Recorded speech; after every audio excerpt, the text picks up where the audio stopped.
얘기하면 너네들 한국 사람 아니야 라고 얘기할 거예요. 여러분 그때마다 느끼세요. 여러분 우리는 한국 사람이기 때문에 한국을 살려야 되는 거예요. 그래서 여러분 빨리 문화라고 하는 그림을 보면서 여러분들 너무 습관처럼 돼 있는 문화, 전 여러분 얘기할게요. 저도 게임해요. 저도 놀아요. 그걸 하지 말라는 게 아니라 그 뒤에 있는 배경이 뭔지를 보고 하라는 얘기하는 겁니다. 여러분 아니라면 우리는 빨리 끝내야죠. 오늘 제가 왜 이렇게 얘기하냐 하면 이번 주에 사실은 구정이 있어요. 여러분 집안에 가면 이런저런 많은 제사들이 있을 거예요. 상 뒤집어라는 얘기가 아니라 여러분이 이유를 알고 기도해야 되는 여러분 분명히 능력들을 체험하고요. 흐름을 바꾸는 중요한 하나님의 응답을 만드는 거예요. 그러면서요 오늘 본문 한번 봅시다. 오늘 본문에는 여러분 지난주에 우리 바르실레의 헌신을 봤는데 압살롬의 반역이 실패했어요. 그리고 지금 다윗 왕이 돌아오는 귀환이죠. 그런 중에 지난주에 봤던 우리 바르실레에 대한 것을 봤는데 여러분 오늘 보면 되게 안타까운 게 있어요. 19장 40절 보십시다. 왕이 길갈로 건너오고 이제 강을 건넜어요. 강을 건너면서 김함 바르실레의 아들이라고 하는 김함도 함께 건너고 온 유다 백성과 이스라엘 백성의 절반이라 왕과 함께 건넙니다. 지금 여러분 아시는 이 내용을 좀 이해하려면 앞에 있는 19장 9절을 좀 봐야 되는데요. 8절 9절 사이에 있는 이스라엘은 이미 각기 장막으로 도망하였더라. 이스라엘 모든 지파 백성들이 변론하여 이르되 왕이 우리의 원수 손에서 구원하여 냈는데 우리가 이제 가서 그를 데리고 모셔와야 되지 않냐라고 얘기를 하는 거예요. 왜 얘기를 하냐면 여러분 압살롬이랑 다윗의 있는 상황 속에 다윗이 왕이었는데 다윗이 오랫동안 실정을 해요. 여러분 압살롬이 반역을 하기 위해서 몇 년을 준비했죠? 3년을 준비했잖아요. 그런 동안 여론이 전부 다 압살롬에게 실렸어요. 그랬더니 압살롬만 반역한 게 아니라 도망가는 다윗 말고요. 이스라엘 백성 전부 다가 어디 편에 서냐? 압살롬 편에 섰버린 거예요. 그러다가 지금 압살롬이 져버렸네? 그러니까 세상 말로 말하면 양심이 있잖아요. 그러니까 이제 와가지고 다윗을 찾아가려고 하니까 못 가니까 누구만 가냐? 유다 족속만 가서 왕을 모셔오는 거예요. 왜 그렇게 됐냐? 다윗이 어느 족속이죠? 유다 지파예요. 그러니까 자기 지파 사람이라고 찾아간 거예요. 그래서 데려오는데 데려오니까 시비 걸어요. 뭐로 시비 거냐? 보십시다. 19장 41절. 온 이스라엘 사람이 왕께 나와 왕께 아뢰되 우리 형제 유다 사람들이 어찌 왕을 도둑하여 왕과 왕의 지방과 왕을 따르는 모든 사람을 인도하여 요단을 건너가게 하였나이까? 라고 하면서요. 세상에 시비를 걸어도 이렇게 시비를 걸어요. 왕이 돌아오는데 자기들이 눈치 봐가지고 도망가 놓고서는 유다 족속이 데리고 들어오니까 자기들이 이제 체면이 이제 없는 거예요. 그러니까 와가 뭐하냐? 왜 너네들이 우리를 이렇게 만드냐? 왕을 도둑해서 너희들끼리만 싹 이렇게 데려가서 우리를 배제하느냐라고 얘기하는 거예요.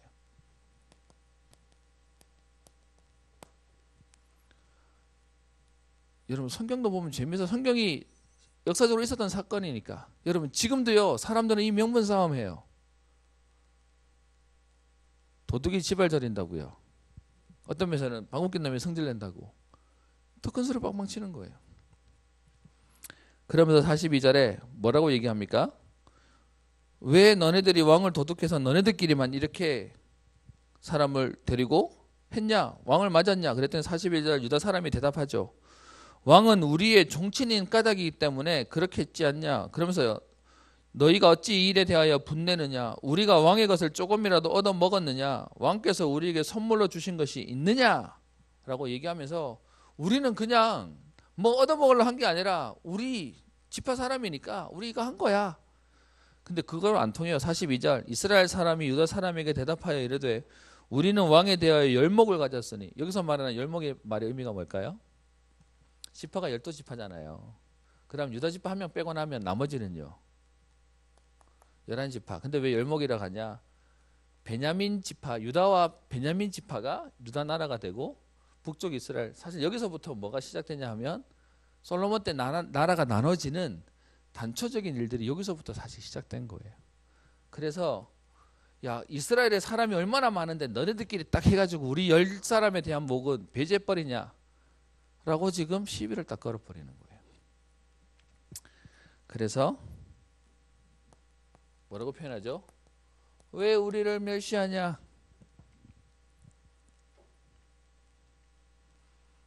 오늘 얘기합니다. 43절.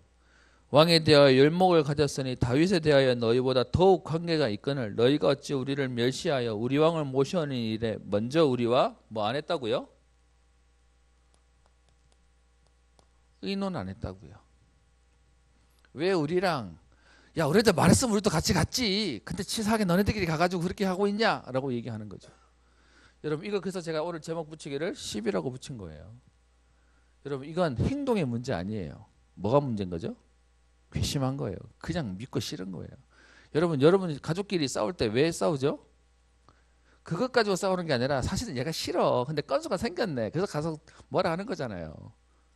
딱 그렇게 하고 있는 거예요. 그게 세상의 모습이에요. 그래서요 이것 때문에 세상은 시끄러워지는 거예요. 근데 그게 참 안타까운데 이스라엘 백성도 그러고 있네요. 저는 안타까운 게 교환에도 이런 일이 너무 많아요. 하나님의 사람들도 이 일 때문에 계속 시끄러워요. 그런 상황 가운데 20절이에요. 마침 거기에 불량배 하나가 있으니 지금 사건이 이어지고 있는 거예요.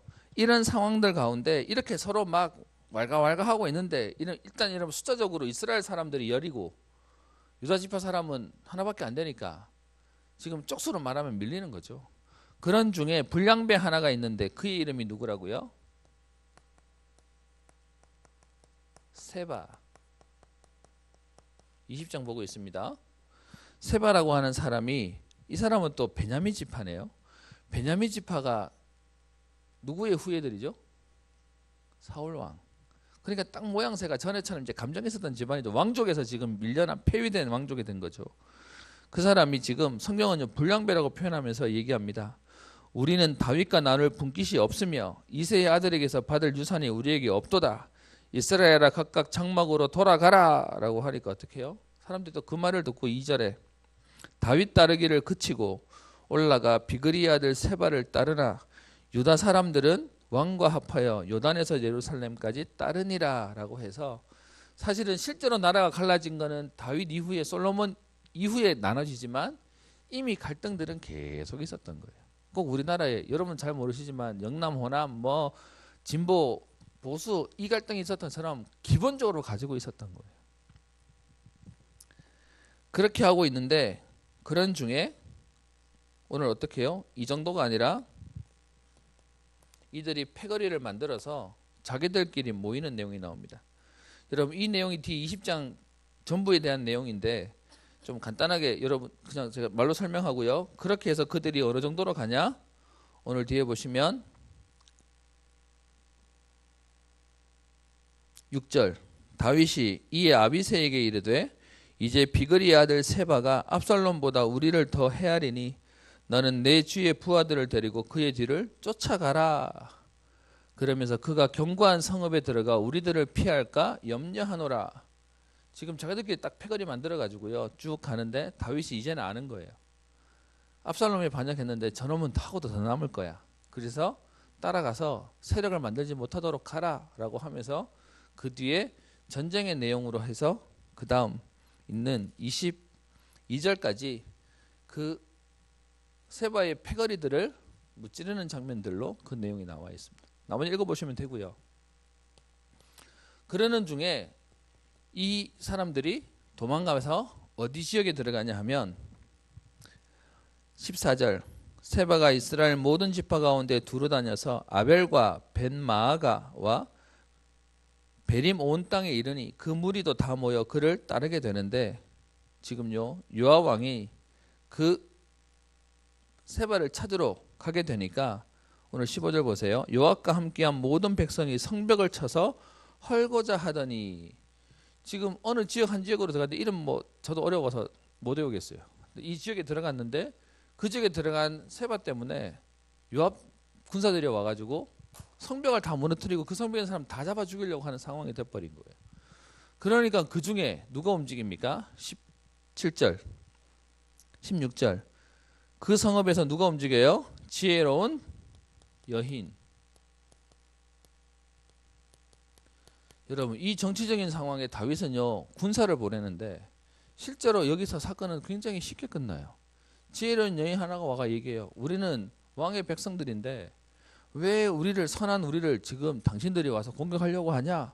그랬더니 요셉이 아니 당신들을 잡으려고 하는 게 아니라 저 세바 저거 잡으려고 온 거야. 그랬더니 여자가 얘기해요. 그러면 내가 그 사람 보내줄게. 어떻게 하면 되냐? 목을 잘라서 보내라. 그랬더니 그 뒤에 보면 어떻게 했다는 말은 성경은 말하지 않아요. 그런데 뒤에 21절 여인이 21절 뒷부분에 얘기하죠. 여인이 요압에게 이르되 그의 머리를 성벽에서 당신에게 내어 던지리이다 하고 22절 이에 여인이 그의 지혜를 가지고 모든 백성에게 나아가매 그들이 비그리의 아들 세바의 머리를 베어 요압에게 던지니라. 그랬더니 요압이 어떻게 해요? 나팔을 불고 돌아가자고. 여러분 여기서 나팔은 우리 영화 보면 나오잖아요. 나팔 빰빠라빰빠빰 하면 이제 공격했다가 우리 그게 수신호니까 지금처럼 이게 무전기 안 되니까. 그래서 그들이 돌아가는 내용들이 나와요. 여러분 지금 여기서 지도자는 누구예요? 이 사람이 지도자예요. 흐름을 바꿔버리니까요. 분위기를 바꿔버리니까요. 그러면 우리가 있는 우리 현장에서 이 응답을 누리면 되는 거죠. 그래서 오늘 여러분들에게 제목을 영적 지도자라고 잡았습니다.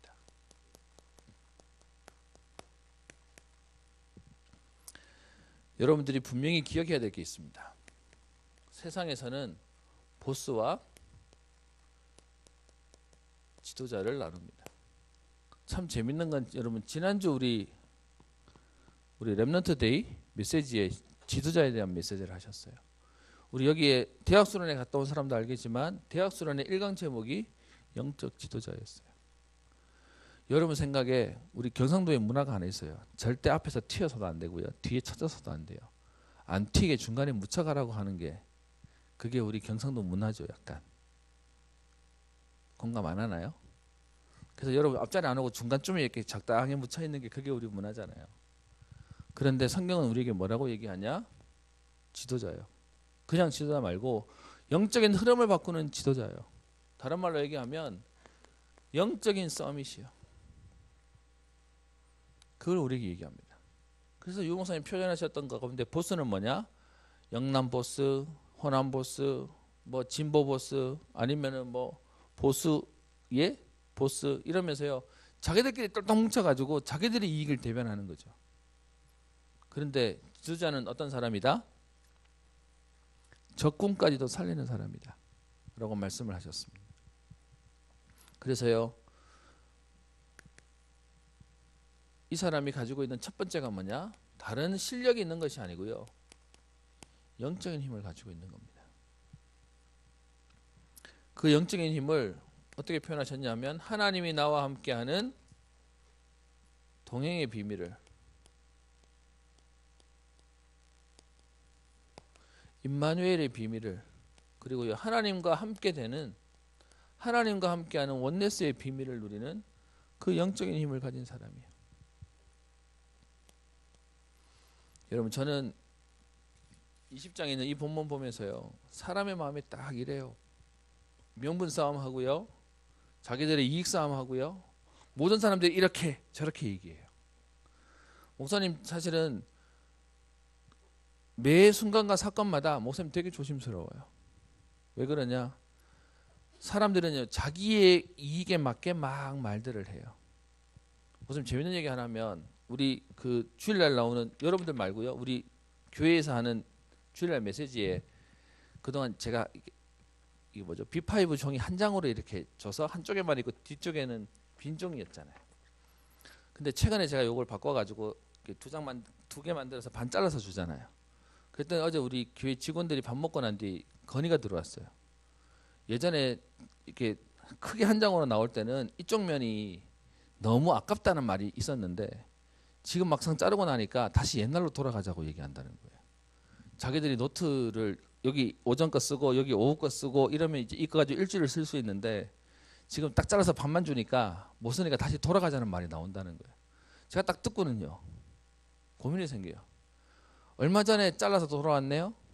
다시 또 돌아가재. 그럼 또 돌아가요. 가는 건 문제 안 돼. 정말로 성도님들이 원하면 돌아가면 돼. 근데 문제는 돌아갔어요. 근데 그랬더니 또 옛날에 낫대. 이거 아깝대. 또 돌아가재. 왔다 갔다 하면 세상 말로 말하면 이게 할 짓이 아닌 거죠. 여러분이 만약에 책임자라면 어떻게 하겠어요? 이렇게 있네요. 이렇게 하재. 갔어요. 또 저렇게 하재. 여러분 같으면 어떻게 할래요? 승질 낼래요? 그래서 제가 얘기하는 거예요. 도대체 영적 지도자는 뭐 해야 되는 사람이냐고요. 여러분 이건 내가 권한이 있기 때문에 휘두르라는 얘기를 말하는 게 아니고 내 마음대로 하겠다는 것이 아니라 진짜로 해야 될 일을 볼 수 있으려면 순간적인 판단 되게 많이 와야 돼요. 제가 여기 썼던 영적인 부흥이라는 단어의 말이 뭐냐 하면 여러분 평생 우리는 하나님 주시는 영적인 은혜 없으면요. 이 사람 말하면 이랬다가 저 사람 말하면 저랬다가 가놓고서는 후회하고 안 가가지고 후회하고 여러분 그러면 살짓이 못 돼요. 해도 후회 안 해도 후회 있어도 후회 해도 후회 계속 그 상황을 사는 거예요. 그래서 뭐가 필요하냐? 하나님 주시는 힘이요. 여러분 이 비밀 가진 사람이 가지고 있는 특징이 뭐예요? 남이 보지 못하고 남이 가지 못하고 남이 하지 못하는 일을 할 수 있다고요. 다른 은혜가 있는 거예요. 여러분 이거 없는 사람들 특징이 자꾸 이렇게 말하고 저렇게 말하고 이랬다가 저랬다가 말하고 자기 편한 대로 말하고 평생 그렇게 살 거예요. 여러분 아까 얘기하는 제사 지내는 거요. 여러분 그 사람들 되게 신앙 좋은 것 같아요. 조금만 지나보세요. 돈 많이 들어가지 음식 차린다고 너무 자주 많아가지고 힘들지 그러면 나중에 힘들어서 못하겠다 그럴 거예요. 여러분 진짜라면 힘들어도 해야지. 안 그래요? 집 팔아서라도 해야지. 전부 자기 편한 대로 자기의 논리에 딱 맞춰서 왔다 갔다 하는 게 사람인 거예요. 그래서 우리에게 얘기합니다. 하나님 주시는 진짜 힘을 얻으라고요. 그리고요. 이 영적인 힘을 누리면 하나님 우리에게 싸우지 않고 승리하는 은혜를 주신다. 그리고요. 이 응답을 누렸던 렘넌트 7명처럼 히브리서 11장의 믿음의 일꾼들처럼 초대교회처럼 하나님은 역사하신다. 그래서 우리에게 얘기합니다. 그 힘을 누리는 자에게 하나님은 서밋의 응답을 주신다고요. 그래서 저와 여러분들은 중요한 일을 해야 될 사람이에요. 하나님의 절대 계획을 보는 겁니다. 여러분 사단의 목적이 하나 있어요. 뭐냐? 복음 가진 것이 여러분이기 때문에 여러분을 무너뜨리는 것이 사단의 소원이에요. 반대로요. 하나님의 소원은 뭘까요? 여러분을 통하여 하실 하나님의 일들을 이루는 것이 하나님의 소원이에요. 그래서 사단이 여러분 무너뜨리려고 맨날 여러분에게 여러분 상처 주고요. 여러분 스스로 나는 못해, 나는 안 돼, 나는 어쩔 수 없나 봐 라고 좌절하게 만드는 거예요. 여러분 스스로 포기하게 만드는 거예요. 그래서 여러분 힘 빠질 때마다 여러분들이 생각하셔야 돼요. 뭐냐? 아, 사단이 지금 내게 신방 왔구나. 사단이 지금 나를 속이는 거구나. 알아야 돼요. 그래서 여러분 교회에서 제일 많이 여러분에게 강조하는 게 뭐죠?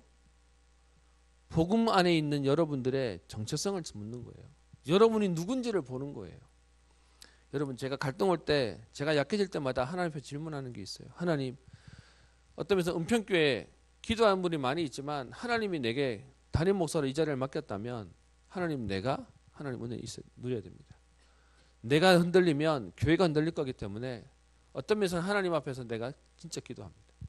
여러분에게 묻겠습니다. 여러분밖에 여러분 집안에 예수 믿는 사람 없다고 생각하십니까? 그래서 하나님은 모든 은혜를 여러분에게 맞출 겁니다. 그래서 여러분 혼자 있는 거 아니에요. 그래서 여러분 중요한 거예요. 우리 예전에 그 아기돼지 삼형제 그거 보면 재밌는 거 있죠. 꼭 자기는 빼놓고 헤아리면서 한 명 없대. 그게 우리가 가지고 있는 착각인 거죠. 여러분 때문에 하나님은 여러분 가정에 역사하실 겁니다. 여러분 때문에 학교에 역사하시고 여러분 때문에 여러분 회사에 하나님 역사하실 겁니다. 그래서 여러분 안 속으시면 돼요. 그런 저와 여러분들을 하나님이요 우리를 부르셨습니다. 이걸 가지고 시간표라고 얘기하시고 그런 우리에게 하나님은 해야 될 일을 맡기십니다. 그래서 뭐 해라? 영적인 사실을 봐라. 메시지를 마치려고 합니다. 여러분 현장에 보면 이런 사람 되게 많아요. 부탁이 있습니다. 뭐냐면 지금 여러분들이 만약에 여러분 요 사건이 일어나게 될 수밖에 없었던 것이 19장 14절에 보면 모든 유다 사람들의 마음을 하나같이 기울이게 하여서 왕이 돌아오게 하려고 유다 족속이 15절에 찾아가서 데려와요. 근데 문제는 데려오는데 이스라엘 사람들 열 족속이 열 지파가 시비 거네요. 야, 너네들 도적질해서 너네들끼리만 하냐? 그래서 의논 안 하고 하냐라고 얘기하면 여러분 같으면 좋은 마음에 했는데 욕 먹어요. 그럼 여러분 같으면 해요, 안 해요? 해요, 안 해요?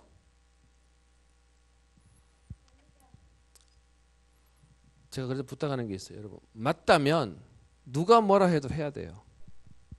반대로요, 아니라면 누가 뭐라 그래도 안 해야 돼요. 그게 복음이에요. 근데 우리는 너무 뭘 하냐, 눈치를 너무 많이 봐.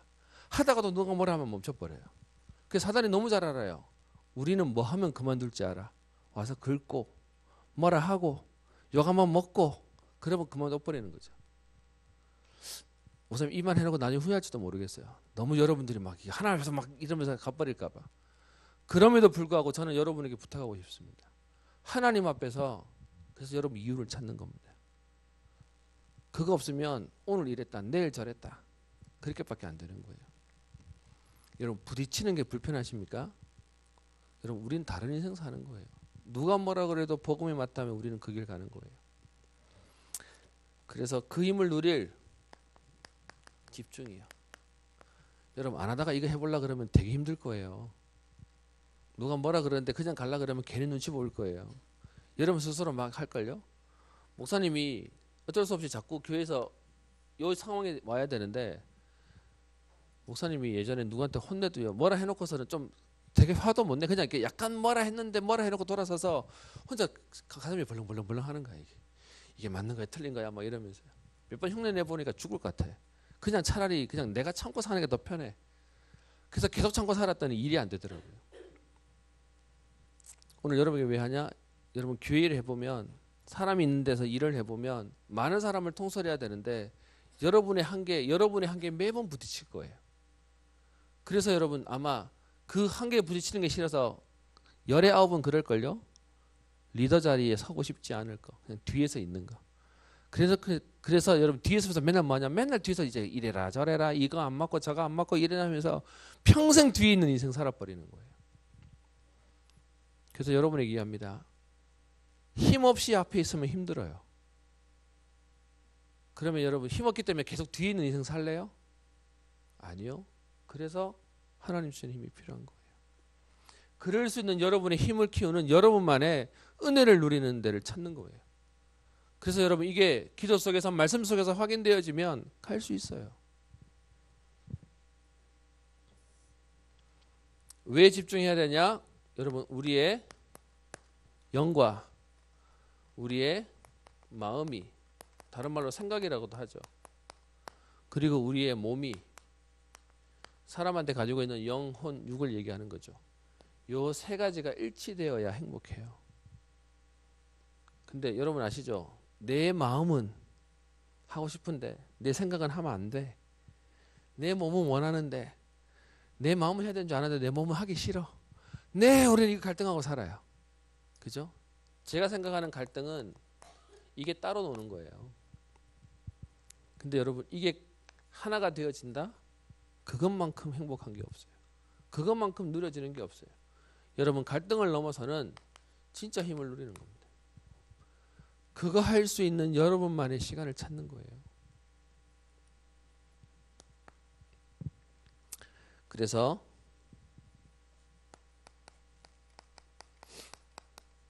여러분 가장 여러분의 리듬을 찾을 수 있는 여러분의 시간이요.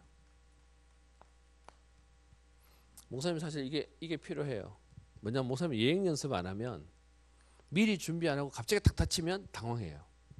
그래서 항상 이렇게 미리 기도하고 미리 준비하고 있어야 돼요. 그래서 목사님은 다락방 하나만 있어도 하루 종일 못 쉬어요. 못 놀아요. 막 놀다가 다락방 난 안 돼요. 하루 종일 그 생각하고 있어야 돼요. 여러분만의 리듬을 찾는 거예요. 그리고요. 우리에게 무시기도가 왜 필요하냐? 하나님 주시는 힘이 없으면 현장에서 내 문제 생겨요. 목사님은 토요일 날 원래 교회에서 하루 종일 뭐 준비하는 게 평상시에 준비 안 됐던 거 다 설교 준비하는 게 바쁜데 목사님 보니까 여러분 연휴라서 막 놀 생각하죠. 어제 동생이 서울에서 내려왔는데 어젯밤에 밥 먹고 늘어져 있으면서 한마디 하더라고요. 오늘도 하루가 가네. 이제 연휴 지금 4일 중에 하루가 갔다고 이제 아깝다고 얘기하는 거예요. 여러분 이 연휴를 지금 못 누리고 있는 사람도 있어요. 제가 알기로 저 입시 앞두고 있는 우리 여러분 선배는 지금 연휴가 뭐야 지금 시간이 급해가지고 거의 저랑 같이 퇴근하는 것 같던데 그럴 수밖에 없을 겁니다. 여러분 그런데 거기에 내가 지금 이게 불쌍하고 내가 지금 이게 내 자신이 너무 처량하면 공부 안 돼요. 근데 이유가 있으면 되는 거죠. 여러분 내게 이게 기도하는 현장이에요. 여러분 오늘 혹시 어디 명절 친척들 만납니까? 가서 제사 있습니까? 현장 보고 가서 뭐 하시면 되냐? 무시기도 하시면 돼요. 상 뒤집을 필요 없이 기도하고 있으면 하나님이 그 일을 통해서 여러분의 글이 써야 되는 이유와 하나님의 역사들을 주실 겁니다. 그리고 필요하다면요 우리는 집중 기도도 하는 겁니다. 시간이 좀 많이 되었는데요. 베드로전서 3장 15절에 이런 말이 있습니다. 너희 마음에 그리스도를 주로 삼아 거룩하게 하고 너희 속에 있는 소망에 관한 이유를 묻는 자에게는 대답할 것을 항상 준비하되. 여러분들이 하나님 주시는 힘을 누리고 있으면 여러분에 대해서 질문할 겁니다. 그러면요 말해주면 돼요. 그럴 수밖에 없는 응답을 말해주면 돼요. 여러분 영적인 지도자 서밋의 응답을 누리는 한 주간 평생의 걸음 되시기를 주의 이름으로 축원합니다. 기도합니다. 살아계신 하나님 아버지, 하나님 현장은 하나님 떠난 인간이 나 중심, 세상 중심, 성공 중심으로 하나님 이것 때문에 우상과 점술과 무속의 문화들을 만들며 그 결과 완전히 사단에게 장악된 인생을 살고 있는데 하나님 그래서 무엇을 해야 되는지도 무엇을 잘못하는지도 모르고 흘러가는 대로 닥치는 대로 살고 있는 하나님 인간들의 모습 속에 우리를 그들을 살릴 지도자로 부르셨사오니 하나님 우리에게 오늘도 하나님 주시는 영적인 힘을 누리게 하여 주옵소서.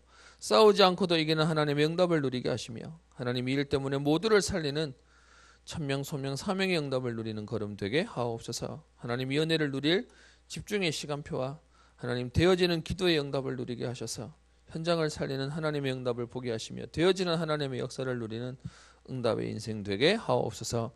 감사드리며 살아계신 우리 주 예수님 이름으로 기도합니다.